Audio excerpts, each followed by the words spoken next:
Every new builder home that comes to the market in the city of Toronto is massively overpriced every single time. Hello, everybody, and welcome back to the Last Honest Realtor podcast. I'm your host, David Fleming. Now, we have seen this before. The house is torn down, a new one's built in its place. It's a mansion, it's beautiful, it's sparkling, the dumpster's been removed, the fence has been taken down, they've sodded the front lawn, we hope, although that's one of the things builders don't do properly, which is in my list and we'll come back to. And the property is listed for sale on MLS. The price? Is that a typo? No, it's not? Seriously? Why is that? Why is every single builder home brought out on the market at a price that makes absolutely no sense and then subsequently terminated and relisted and changed the agent and changed the price and changed the listing strategy every single time? That is what we're going to talk about today in what I think will be a very fun post. It's going to be full of anecdotes and stories. My colleague Tara and I recently had an experience with a builder, kind of was the impetus for this today. Walked the builder through every single thing that other builders do wrong. And well, you're going to find out what we did in the end. But first, a story. First, a childhood story, a fable, if you will, an anecdote, an analogy, the frog and the scorpion. If you haven't heard the one about the frog and the scorpion, well, I don't know, you had crappy parents, although mine never told me about that. So yeah, I'm going to talk to my mom about it. The frog and the scorpion, it goes like this. Very simply, a scorpion wants to cross the pond. The scorpion says to a frog, "Can I please climb on your back? Will you carry me across?" And the frog says, "You're a scorpion. You're going to sting me." The scorpion says, "I'm not going to sting you because if we're halfway across and I sting you, we're both going to die." Now, with that kind of logic, the frog says, yeah, he's absolutely right. That would make no sense for him. So the scorpion gets on the frog's back, and they start floating on a lily pad or whatever it is across. About halfway through, the scorpion stings the frog. And the frog says, "I don't understand. You said you wouldn't do this, and not only that, I am going to die, and you're going to drown with me." And what does the scorpion say? "I'm sorry. I'm a scorpion." Let that sink in for a moment.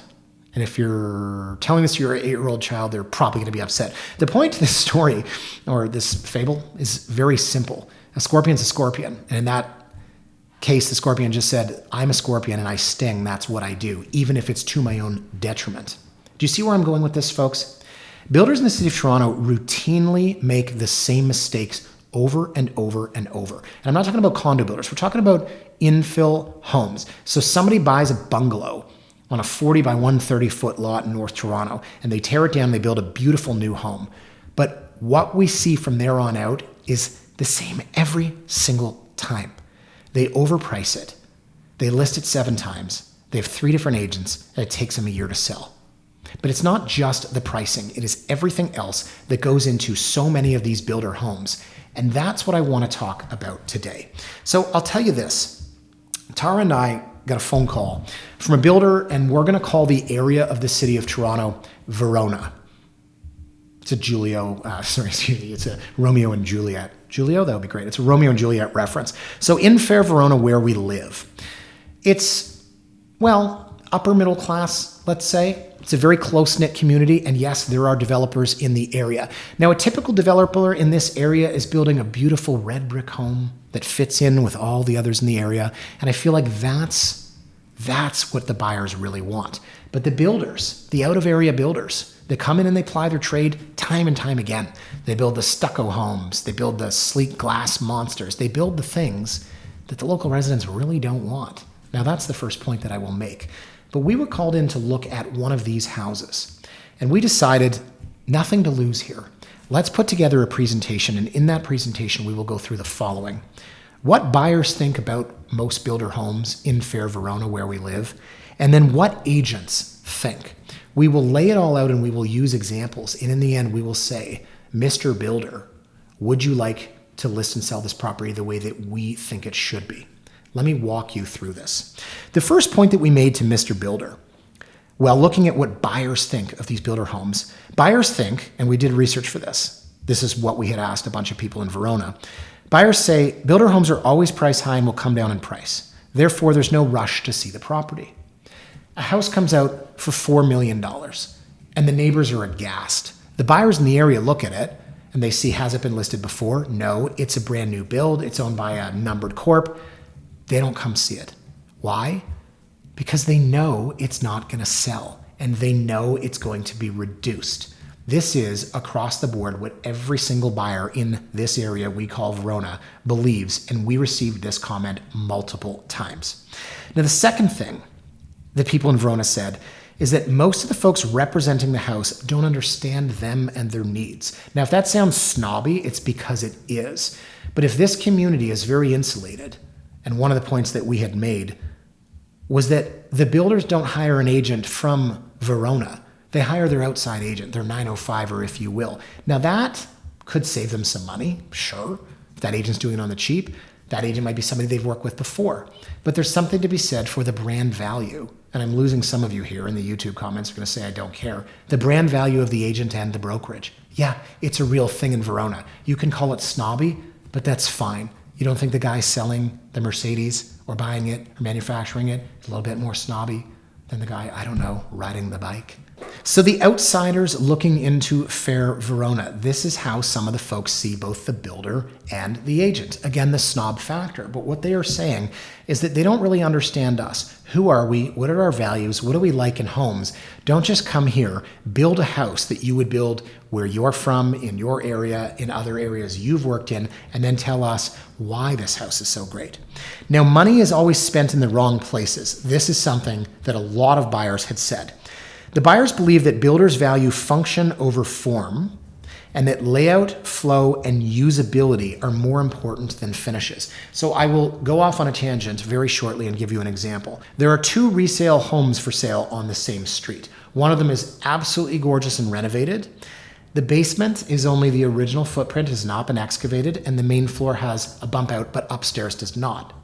A house down the block has the full basement that was excavated about 20 years ago, and it has the full second level, but it's really tired. It hasn't been renovated since the year 2000. Which of those properties do you think I'm gonna push for? The second one.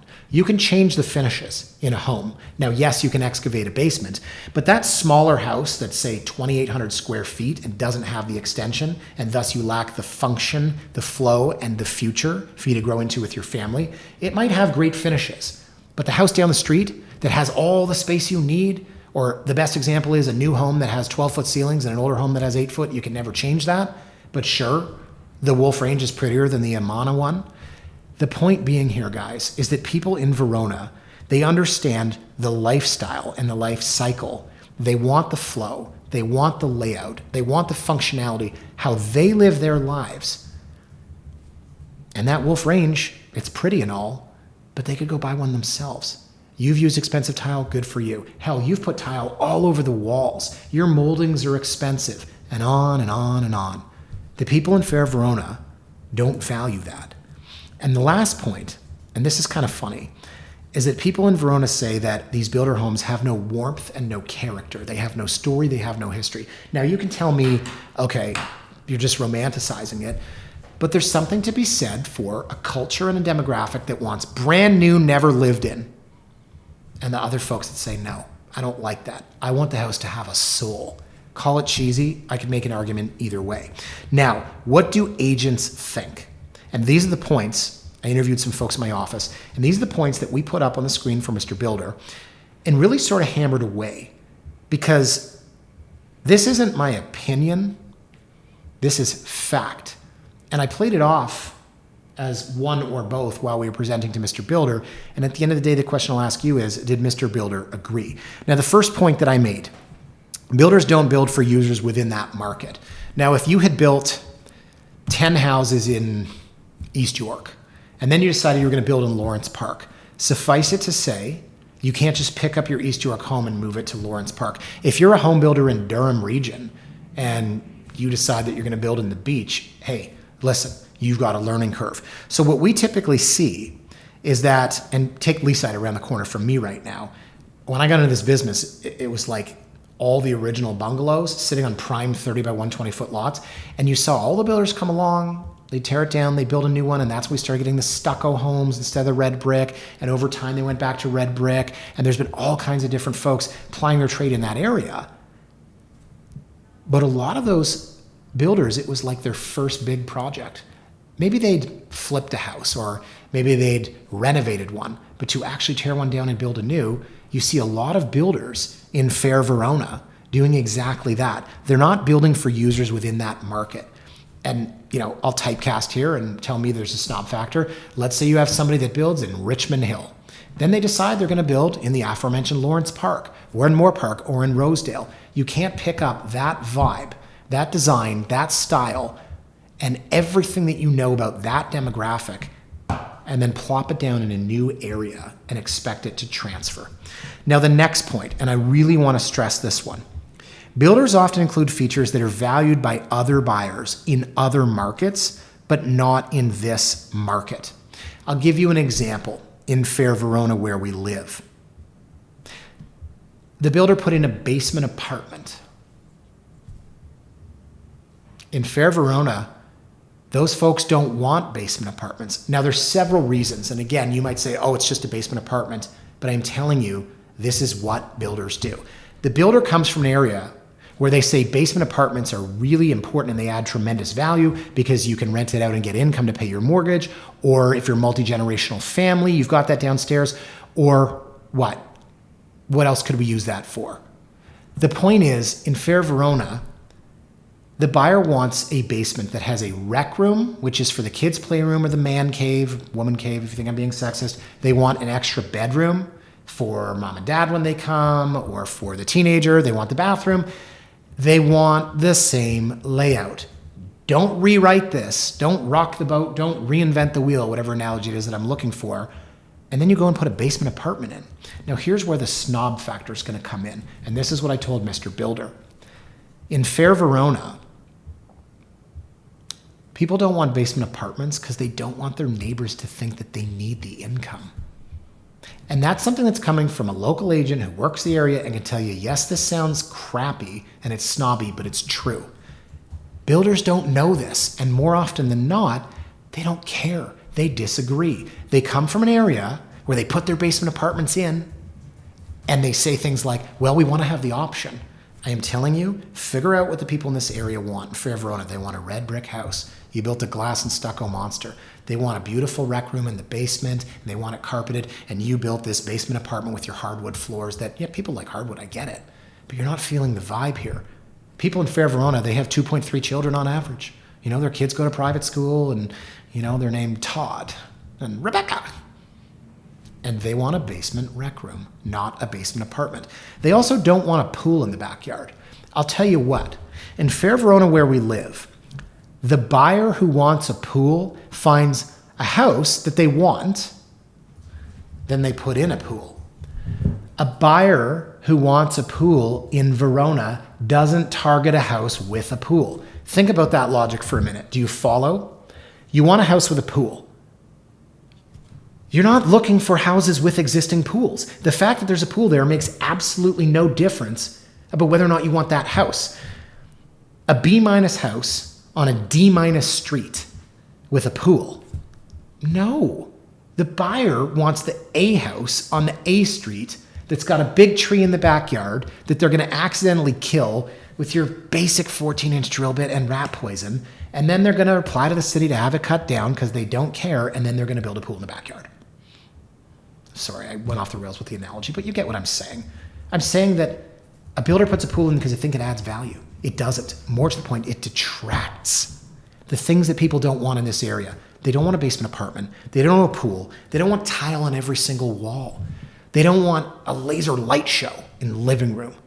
The ceilings that have the built-in purple lights? People don't want that. You know what else they don't want? They don't want one of those stones on the front lawn that has the address carved into it in cursive writing. 497 Fake Street. They don't want that. They want 497. They don't even want, and I actually had a client once that said no to a house because it was carved into the awning above the front of the home. Now, I wouldn't say it was just that, but the minute she walked up, she was like, I don't like this. I don't like this style. Walked into the house, and the style was not hers. But the point is, that was the first impression. Something that small, you have to know your demographic. You have to know your market. And builders continue to do this. They take the things that they've learned in other areas. They don't research the area, especially in Fair Verona where we live, and they put all kinds of features in here that buyers don't want. Now, this next point goes part and parcel with what I just said. Builders will overvalue items of less importance and undervalue items of greater importance. So what I mean by that is the builder will say, I've got a pool. It costs them $100,000 to put in. Congratulations, you've reduced the value of this home by $200,000. What are you talking about? It cost me $100,000. No, they don't want a pool. This is a 30 by 120 foot lot and the entire backyard is now pool. There is nothing out here. If you had a 36 by 130 on a different street, I still wouldn't build the pool because you're going to catch more flies with honey, right? There's more buyers that don't want a pool. Why would you put something in that more than 51% of people don't want? And I would honestly estimate that, I don't know, 80, 90% of buyers do not want a pool. I mean, my best friend Jeff bought a place in Mississauga and it had a pool. He's like, I'm not a pool guy. You show up 2 years later, he's got the floaty, he's got the noodles, he's testing the pH balance. Excuse me if I got that incorrect. Now he's Mr. Pool Guy. But the point is, if you're a builder and you put a pool in a backyard because you think it's adding value, it doesn't. And I'll tell you what else doesn't add value. Your carry-on warranty. The buyer doesn't care because the buyer doesn't know. Now, it's my job as a real estate agent representing the seller and trying to stress the value of that to drive home the 7-year carry-on warranty, but the buyer does not care. So the builders will overvalue things like that. And they'll talk about the fiberglass insulation, the acoustic, sound attenuation. Like, listen, there are a lot of things that you've done to this house that are great, but unfortunately it may not translate with the buyer. And I'll tell you one other thing about this particular house that we saw. The builder jammed 5 bedrooms into a footprint that was perfect for 4 bedrooms. And the builder said, I have a 5-bedroom house. In Verona, no one really wants 5 bedrooms. They want 4. They want 4 and 1 in the basement. And they want those 4 bedrooms to have a primary ensuite and then either 1 bathroom to service the 3 kids' bedrooms or the 1 Jack and Jill. And then if you're my sister growing up, she got her own bathroom. It's not rocket science. Don't reinvent the wheel. Do your research and see what people want in that area. But no, the builder jams 5 bedrooms in and they're freaking tiny. And the worst part is the master bedroom, not supposed to say master anymore, the primary bedroom has no ensuite closet. It has 2 double door closets next to each other. And we're talking $4 million. Who's buying that house in Verona without a walk-in closet? I'm going to typecast. Does the woman want the house without the walk-in closet? I mean, it could be the man too. The guy like in Ray Donovan, right? He's got to have the little center console for all of his different Rolex watches, his tie squares, the guy that folds individual underwears and puts them in buckets. That's what they want. And the builder crammed 5 bedrooms into a 4-bedroom floor plan. They're overvaluing the fact that they have 5 bedrooms. They're overvaluing their pool. They're overvaluing their carry-on warranty. They're overvaluing everything in the house that they like personally or that they've done in other areas. They're undervaluing things that the buyers want. The buyer wants a walk-in closet. The buyer wants 4 bedrooms. The buyer wants the wolf range. The buyer wants what the buyer wants. Give the buyer what they want. Now, builders typically overvalue the home. They list high, they reduce over time. This was what the buyer feedback was. This is what the agent feedback was. So what Tara and I did in our presentation in Fair Verona, we found 3 builder homes and we put them up and we named them listing 1, listing 2, listing 3, listing 4, and so on and so forth. So you take a house in Verona, it's listed for $3,998, sits in the market for 120 days. They relist at $3,798, sits in the market for 120 days. They terminate the listing with that agent. They bring it out with a new one, right? Fire the coach, not the player. And now they bring it out at $3,198 with an offer date. Well, that doesn't work. They increase the price to $3,798. It sits for another 90 days and they terminate. They fire that agent. They hire a new agent, bring it out at $3,698. They're on the market for 120 days. They terminate. Now they bring it out at $2,999 with an offer date. It doesn't work. Do you see where I'm going with this? And eventually they sell it after 16 months for $3.4 million as the market goes up and down, up and down, up and down. Now tell me that I'm a salesperson, I don't care what it sells for. I want it the lowest possible price. And the entire argument I'm making today is simply, I want to dump this property. No, it's not the point I'm making. The point I'm making is that I understand the economics behind home building, and there is a cost associated with carrying a property. Now, there's also a risk reward between pricing at fair market value and moving it quickly, and maybe hanging on just a little bit longer to see if you can get a little bit more. We're not talking about that. We're talking about houses that routinely are listed for $4 million that are worth $3 million. 3.2, 3.4, 3.6, and happens over and over and over. So when Tara and I had the builder from Verona, we showed these houses, and a couple of them never sold. You can't really deny that that's how builders price, and I wouldn't say sell, attempt to sell. Now, builders typically hire out-of-area agents, and this lowers the value in the eyes of the buyers. Now, I'm going to lose some of you here, and that's fine. You got your discount agent, it's great, or your buddy that's got a part-time job and sells houses. In Fair Verona, and I'm not going to name names, but let's say that there's brokerage A, brokerage B, and brokerage C.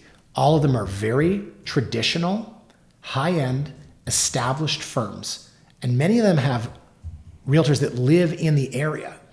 When you put those signs on the lawn, and you could be watching this from anywhere, well, in Canada and the world, and you're like, I don't agree. I am telling you, I stake my reputation on it, that those signs, they make the buyers feel comfortable. The buyers like what they know, right? So let me use where I am, Bosley Real Estate, as an example. And yes, Bosley is one of the companies that routinely works in Verona. The Bosley sign goes up. It's red, it's white, it's got a name they know, it's got a brand they know, it's been around forever. They sponsor the local, carnival, handing out pies in the park, cake decorating contests right in the community, the skate, etc., and a couple of other firms. Builders always hire, and I can't name names because I'll get sued, builders always hire XYZ Real Estate from Markham, right? Builder hires the agent from ABC Realty, Discount Corp, Fly By Night, Miracle, Hollywood, whatever, they throw words in there. ABC Hollywood All-Star Brokerage, right? With a guy you've never heard of, a gal who's got her face on the sign. This is not a face on the sign kind of area. And I'm sorry, guys. The buyers don't like that. And if you don't like what I'm saying and it's snobby or it's egotistical or what have you, it doesn't make me wrong. And you can think of analogies in other industries. That's just the way that it is in Fair Verona. Now, builders use very distinct, often ornate finishes that can clash with prevailing styles, trends, and desires within specific neighborhoods. So let's be blunt and say that different people, ages, cultures, nationalities, backgrounds value different things. Just as some cultures take their shoes off before they come in the house, others find it offensive to take your shoes off before you come in the house. If you're in an area that is dominated by a certain culture and you're building and not adhering to the desires and designs aesthetically, well, they're not going to like it. So take Fair Verona, where everything's dark and it's black granite and it's gold everywhere. And you've got that purple, it's like Vin Diesel crashed his car into the living room, right? People in this area, they want traditional crown molding. They want wainscoting. They'd like a coffered ceiling. And you've got the dental molding from the 905, and you've got that purple light going around it. Builders routinely fail to investigate the level of finish. And what's more is you combine this with things like builders overvalue items of less importance and undervalue items of greater importance. They will go to their grave saying, I brought this tile from so-and-so in such and such place. Dude, listen, if you could get your tile from 2 blocks away and it's what the buyers want, you're better off. So yes, sometimes the buyers are snobs, as I've mentioned. They like what they like. They like local agents and brand value and such. And they might like something that's not as good, right? I'm not the, I was going to say I'm not the handbag guy, obviously, but the people that want the Louis Vuitton or even the Birkin, I can't believe I know what that is. And then there's other people that are like, no, I'm cool with my Michael Kors or whatever. Some people like the super fancy and others don't. But in this analogy, some people don't carry a purse at all.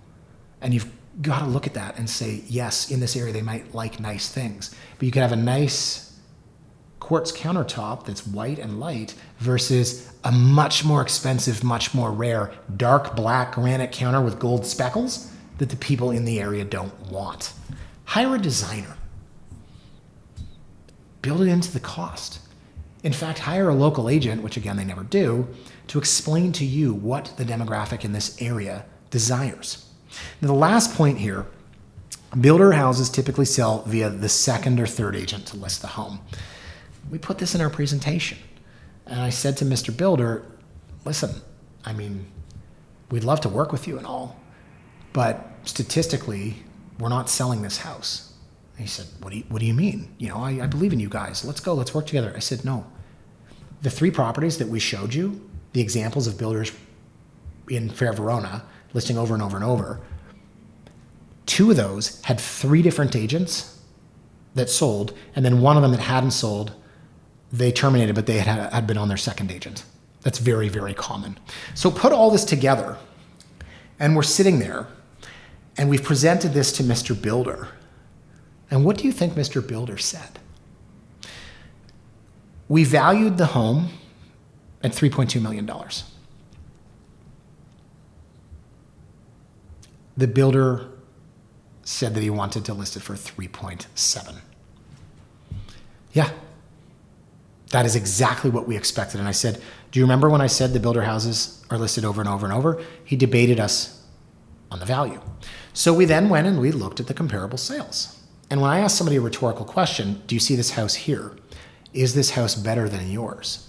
The answer is yes, because it's on a better street, a block from the school. It's the style that people want. It's a bigger lot, and so on and so forth. And his answer was no, and I'll tell you why. And then went on to talk about all the features of the house that the buyers don't want, all the money they had spent on things that don't matter, and then quoting comparable sales from 2022 at the peak of the market. So what ends up happening here is that there's not a meeting of the minds, unfortunately, between myself, Tara, and the builder. But I would like to think, and this is very naive of me to think, because a scorpion is still a scorpion, I would like to think that we were at least able to instill some sort of knowledge and direction and vision into this builder for what will ultimately be a very, very difficult listing and sale process. There were a lot of things in this home that did not fit. The 5 bedrooms crammed into 4, major problem. The buyers don't want that. The level of finish and the style, no, they don't want it. The pool, it took up the entire yard. The buyers, they're not looking for that. The laser light show on the ceiling, right? Like, yeah, the purple lights. Okay, I'm just saying, I sell a lot of real estate in Verona, and my clients wouldn't like this. And there is a buyer for everything, don't get me wrong.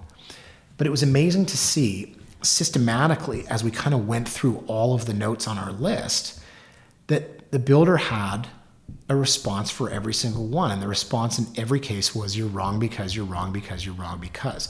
Now, the builder wanted 3.7. And there was one more thing that's not on this list that I said when we met, which was, somebody's going to buy your listing.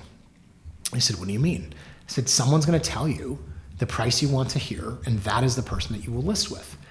And he said, well, I'm here. I'm with you guys. You know, we want to do business. I said, look, you got a $3.2 million house. I'll go to my grave telling you, you've got a $3.2 million house. And you want to put it up for 3.7. No, he wanted to put it up for 3.8 because he wanted to get 3.7. But look, I'm going to be honest. I don't even know that they can get 3.2 because the house has some serious issues. But if you find the buyer that wants the 5 bedroom, like somebody that's got 4 kids, and even though the layout's kind of screwy, okay, maybe. But I said, you are going to get somebody that buys your listing. It's going to be an out of area agent. And then as far as the marketing goes, and we haven't even touched on that, I can't believe when agents don't stage the entire property. And we said, yes, we're going to stage it from top to bottom. They don't do a coming soon sign. They don't do it properly. They don't flyer the area. They're not hosting open houses. And then the worst thing that builders do is that they say that the agent has to be at every showing. I shouldn't say the worst thing. It was one thing that came to me. Now, if you were going to try on a bathing suit in a store, and the person that worked there said, yep, no problem, let's go, and got into the change room with you, would you feel comfortable? It's what I always say in my analogy of why the listing agent shouldn't be in the house. Being there is one thing. The buyer's not going to feel comfortable. They're going to want to leave. They're not going to want to talk openly, but they don't want your sales pitch. The buyers don't want to go through, and you've got some salesman there, and you can say that I'm that, but they don't want for you to be like, and the really great thing over here is, because builders think every single time, my house is different, my house is special, and I need someone to point out all of the features of it. Look, maybe part of that is right, but two wrongs don't make a right in this case, okay? You don't need a listing agent there making the buyers feel uncomfortable. Statistically, they will spend less time there if the listing agent is there. You do not need that person there talking the entire time and giving a sales pitch. It's gross, and that is what in this area in Verona, in fact, across the entire city of Toronto, what buyers don't want. So in the end, this house was listed for $4 million. And he even said to us, we'll list for $3.8 million. I said, I can't take a listing that's $600,000 over market value. And in my heart, I kind of thought maybe it was less in a tough market, but somebody bought the listing. And the funny thing is, you talk about blind bidding. Buyers don't like blind bidding. You've listed for $999, and I don't know if it's 1.2, 1.3, what are the other bids? In this case, the seller told us he wanted to list for 3.8. And somebody bought the listing and listed for $4 million. They went in and they said, yeah, it's worth $4 million. On the listing agent to be present for all showings. They did not stage a single square inch of the entire house. No coming soon sign. Sign went up. Littered with errors on the MLS listing. Littered with errors. And as far as the write-up goes, you know what buyers don't like? Dollar signs. It is so tacky. You say $sign, luxury, $sign, home from builder, $sign, spent on upgrades. It's so tacky. Buyers hate it. And that's what happened. That is what happened. We did what we could to explain to the builder how to not sell and think like a builder. But a scorpion is a scorpion. Every single time. Now, if any of that sounded uncouth, insincere, rude, undermining, condescending, it doesn't make it not true. And there are builders that don't sell like that, but most of them do, especially in Fair Verona where we live. It's a fun name.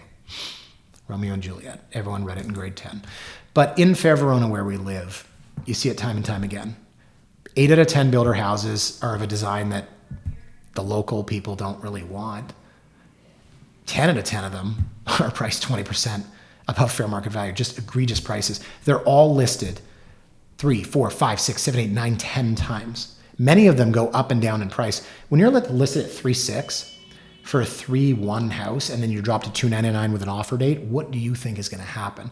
Buyers hate that. And another thing I don't think I wrote in this is that buyers don't want to buy a house that's been listed 8 times. You're shooting yourself in the foot, especially in Fair Verona, because people are going to ask them at the Jamboree or the local club or tennis or whatever. I'm playing up the snob factor. Oh, where do you live? Oh, we bought it, such and such. Oh, that house was for sale for a while. People don't want to be that person. And tell me it's a snob factor again. I think I've said that about 35 times. I must be quite repetitive at this point, but I've got to drive the point home. It doesn't matter if it's a snob factor. It doesn't make it untrue. The builders don't see that. The more times you're listed, the longer you're on the market. I'm not telling you I'm the guy that's going to give your house away. I'm listing it as low as possible. I am telling you that when you do it like that, you're losing interest. The buyers don't like it. So all told, this house was listed 3 months ago, and it is still in the market for $4 million. It's been up for 3 months. We're now getting into the summer. In this area, everyone's leaving. This house is not going to sell till next year. It'll be reduced multiple times. They have not staged it. I cannot believe they have not staged it. You got a $4 million house. Well, I think it's a $3 million house. It's going to cost you $10,000 to stage that whole house. And maybe with the luxury stager, it's $20,000. But why wouldn't you spend that money? No open houses. It says by appointment only. You're not doing any open houses. Okay, I don't see why not. No real marketing in the area. Listing agent be present for all showings, and like 50 freaking dollar signs in the MLS write-up. So that is it, folks. I welcome your feedback. Drop me a comment in the YouTube section. If you see what I see out there with builder homes, tell me what I've missed, or if it's at all possible, tell me where I'm wrong on this. Thank you so much for watching, as always, on YouTube. As I said, drop me a comment. Feel free to like, comment, or subscribe wherever you get your podcast, if it's Apple Music or Spotify. And we'll see you here next time on The Last Honest Realtor.